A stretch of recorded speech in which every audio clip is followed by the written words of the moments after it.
Hello, I got Swish here. I've had this one many times over the years. I look back and I only have videos like 5+ years ago, and they're all versus videos where I compare Swish with a different IPA. So I'll do it solo here. And like many breweries, Bissell has expanded, and I feel like their beers aren't quite as good, or maybe just not as intense. And hazy and or full bodied as they used to be, but we'll see about Swish. This one is quite fresh. I haven't had this batch yet. It was canned September 16th. That's 11 days ago.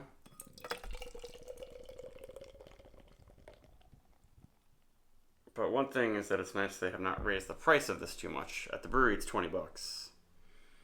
And that looks pretty damn hazy. Head looks pretty good. It's Citra, Mosaic, it's Simcoe hops. Ooh, I'm getting some good aromas. And they use all Maine grain. Now, like so many Maine breweries use only Maine grain because Maine is a big state and a lot of it is just farmland, even though it's so far north. So they make a lot of different grain. And they used to use this British base malt, something gold or something like that. I forget what it was called, but now they have some Maine Mapleton Gold that's sort of to recreate that base malt. It's just a British one that has this a little bit more flavor to it, a little bit more of a sweetness to it. And then they also use wheat.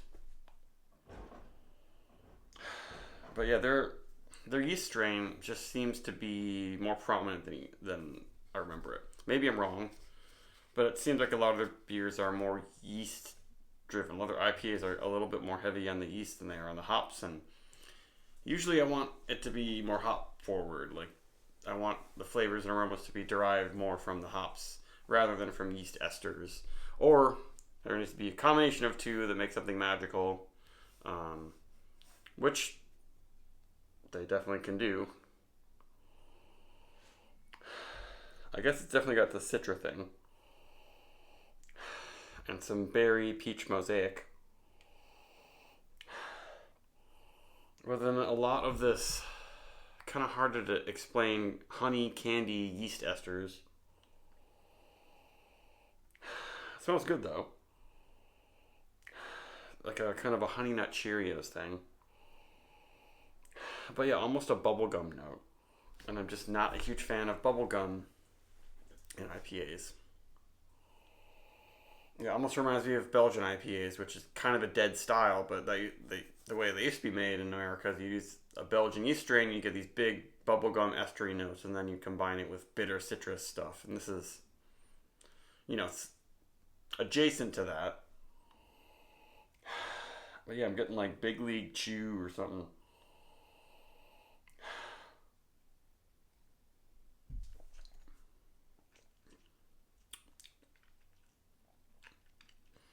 That definitely has lots of flavor and aroma.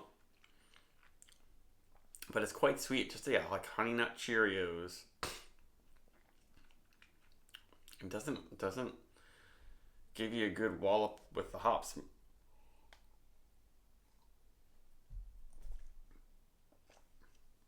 I bought this a few days after it was brewed, and I kind of wish I'd had it then. But even though this looks real hazy, maybe there's some like more sediment or flavor crystals on the bottom. And it has some color to it, sort of a dark orange. It looks the way a lot of treehouse, old school treehouse looks.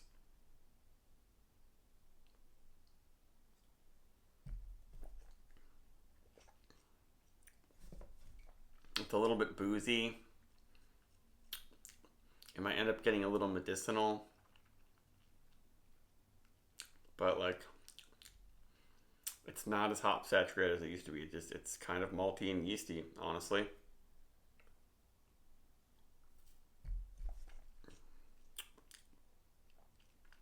Quite low in bitterness. There's a little bit of a tanginess to it. And my tongue is getting dried out by some hop oils, but I feel like it's just not turning into big hop flavor. I'm not getting like any dankness, which is weird.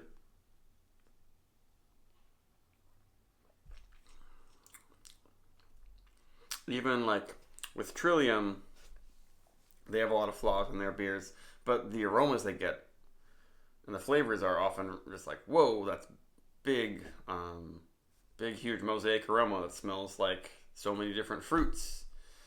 And this one just doesn't really get there, but it definitely used to.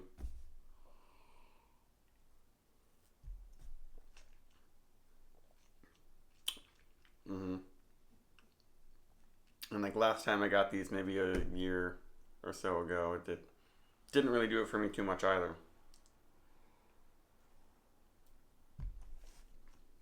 But some people, I guess, want this. Like a lot of people talk about, oh, so many brewers are overhopping their beers and they're harsh and green. But I want a little bit of that.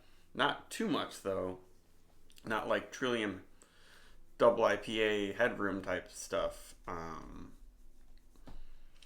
I don't want throat burn and all spiciness. But this one's just, I don't really know. I don't know.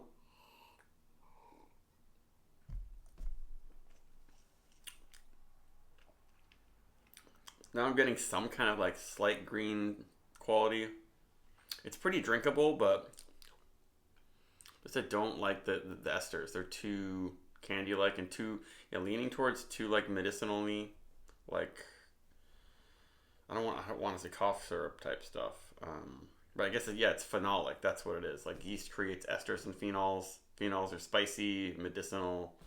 Even the esters are fruity, candy-like. And this one's just kind of yeast forward.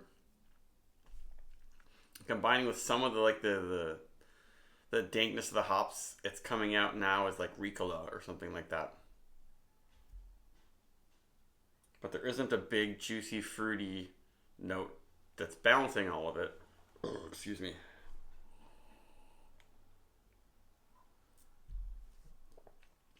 It's mostly candy, honey nut Cheerios. So yeah, this beer used to be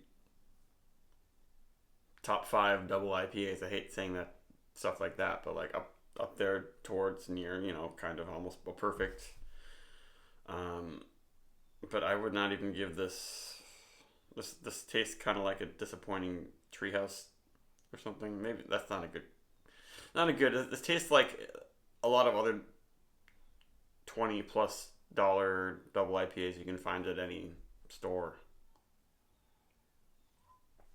Now they do distro this around, but this not my favorite. Lux, I think, is probably the only Bissell beer that is still like really I don't know, something about that one, the mosaic and the rye they use that makes it so it doesn't bring out this yeast sweet estery thing as much. This is just too much cotton candy bubble gum. I used to talk about liking that. Maybe my taste have just changed, but it's just the hops aren't coming out. They're not used in a way that presents them to what they can be, maybe what they used to be. So this review is too long, but 4.1.